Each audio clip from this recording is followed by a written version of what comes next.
মল্লিকা। মল্লিকার দিনকালের আরেকটি ব্লগে আপনাদের স্বাগত জানাই। আজকের ব্লগটি একটি পুজো বাড়ি নিয়ে।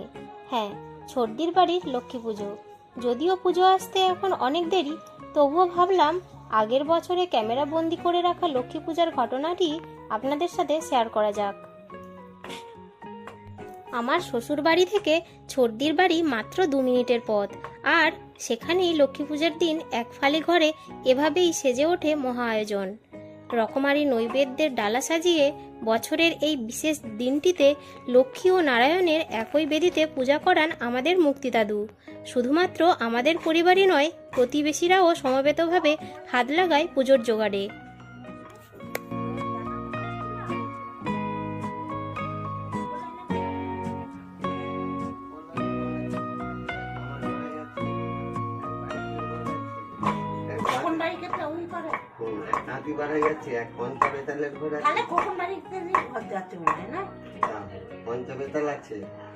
পূজার আয়োজনের পাশাপাশি চলে রান্নার আয়োজনও, কারণ পাড়া প্রতিবেশী সকলেই হন নিমন্ত্রিত। চলুন এবার রান্নার আয়োজনটা দেখে আসি।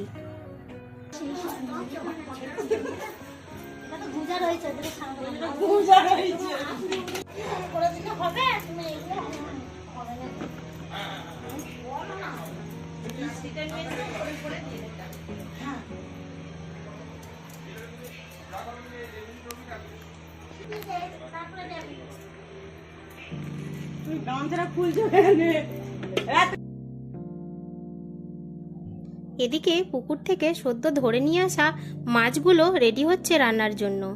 জেলেদের কয়েকজন এবং স্থানীয়রা মিলিত হয়ে হাত লাগিয়েছে। আসলে যে ফুটেজটি আমি শেয়ার করছি সেটি পূজার ঠিক পরের দিনের।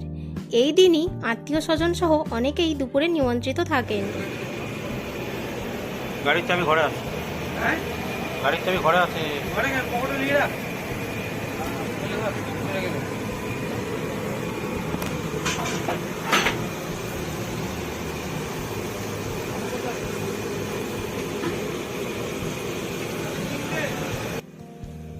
রান্নার সমস্ত ব্যবস্থা হয়েছে কনে দাদাদের নতুন বাড়ির দুয়ারে, এবং প্রধান রাঁধুনির ভূমিকায় আমার শ্বশুর মশাই।